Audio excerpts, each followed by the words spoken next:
The 4th century BCE Greek philosopher Zeno once observed that traveling from one place to another meant having to get halfway there first. And getting halfway, you have to go halfway to halfway. Ultimately, there are an infinite number of halfways between you and where you want to be. Ergo, it's impossible to get anywhere. Practically speaking, such a notion makes no sense whatsoever. Zeno, of course, had no knowledge of quantum mechanics. If he had, he'd have known that at some point, halfway gets as small as it can. Our interest in Zeno's paradox does not lie in the notion of space, but of time. We're about to use his halving idea to look at the process of how we got to where we are now from the beginning of everything. Of course, time may not be constrained by quantum mechanics, so Zeno's paradox could imply that to get to the future, we have to get halfway there first. Despite the potential for paradox, we begin our halving at a time before time and move forward to the present. Along the way, we may come to some surprising insights into the nature of time and events. Insights which may expand our thinking and imagining in ways we might not otherwise have ever conceived. Our universe started roughly 14 billion years ago, not with a whimper, but a bang. According to current scientific thought, there was no 28 billion years ago, twice 14 billion years, since without the existence of things there is no change, and without change, time. So we start our halving roughly 14 billion years ago, when everything that currently is took the form of a single ultra-dense, ultra-hot, one and only thing, the size of an atomic nucleus. It's because that one and only one thing instantly underwent dramatic, even explosive change, that time, space, and a seeming infinite number of other lesser things sprang into existence.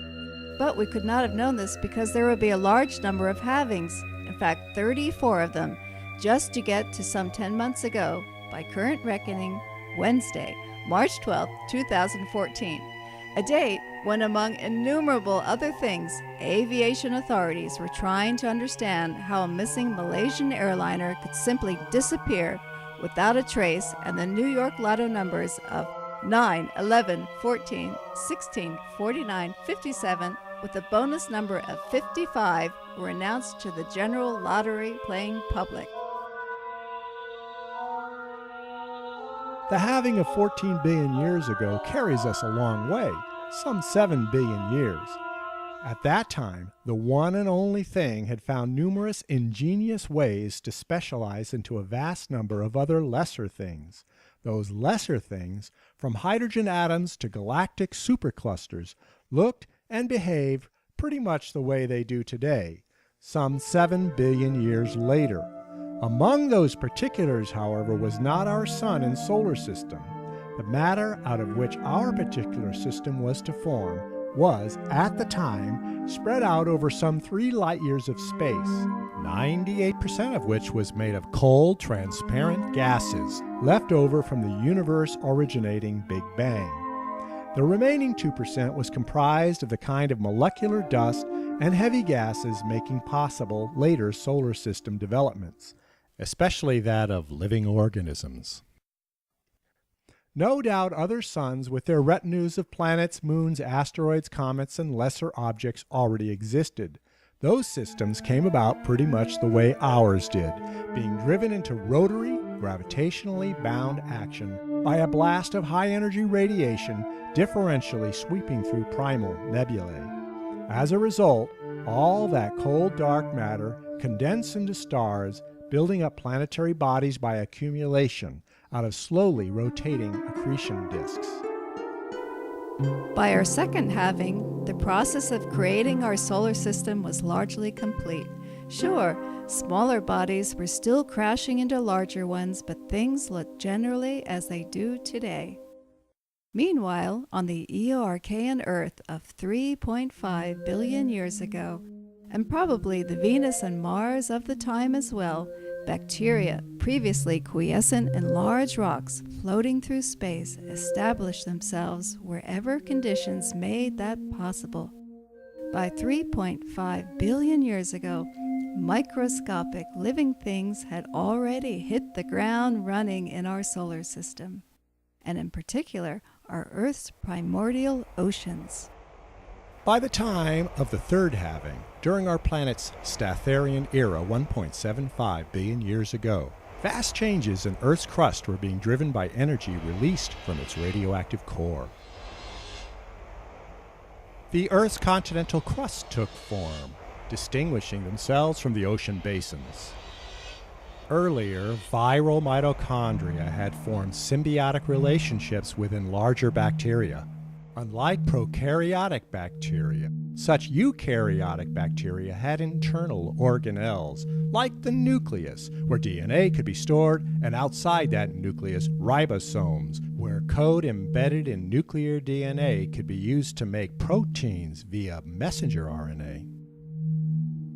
The presence of mitochondria ensured that such cells could convert oxygen and simple sugars into energy, increasing metabolic rates many times over. Meanwhile, cyanobacteria were already at work releasing low levels of oxygen into Earth's largely nitrogenous atmosphere. And eukaryotes were poised to reproduce sexually. This sexy new reproductive approach would later come to support the kind of genetic changes necessary to increase the survivability of living things, while bringing about new opportunities to adapt and adapt to the environment. By 860 million years ago, in the Tonian era, the Earth's one large supercontinent, Rodinia, began to break up. That supercontinent, like an earlier one brought about by Statherian crustal formation, was incapable of supporting much in the way of life due to a lack of ozone in the atmosphere. But ultraviolet blocking ozone was already on the rise as oceanic cyanobacteria released greater and greater quantities of the oxygen needed to make it up. Meanwhile, single-celled organisms were already reproducing sexually, encouraging them to join together with others in the kinds of colonies that would lead to later tissue-based organisms. Today, advanced fungi can be seen in the form of mushrooms, which display distinct tissue regions. But during the Tonian era, fungi lived as simple colonies like slime molds, mainly along coastal waters. By the time of our fifth halving, 430 million years ago, the Silurian period, 60% of all marine species were lost to the Earth as the supercontinent Gondwana, mostly comprised of today's southern hemisphere landmasses, migrated towards the South Pole, causing a significant chill of Earth's oceans by glaciation. Most species lost were those that came into being and prospered during the warmer preceding Cambrian Explosion.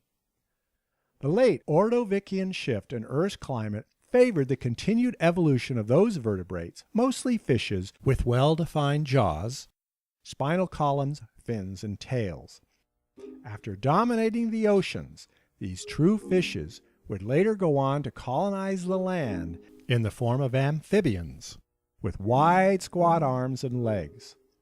During the temporal half-step between the Tonian and Silurian, slime molds and other colonial creatures had somehow found a way to evolve tissues, tissues organs, organs systems, and systems bodies. Functions such as ingestion, digestion, motion, and reproduction, once exclusively performed by single cells, had now spread to various specialized organs, mouths, alimentary canals, muscles, gonads, as species diversification went into full swing, then was later derailed by drastic changes in Earth's climate. By 215 million years ago, a new supercontinent had coalesced as Earth's plates shifted under the relentless heat released by Earth's radioactive core.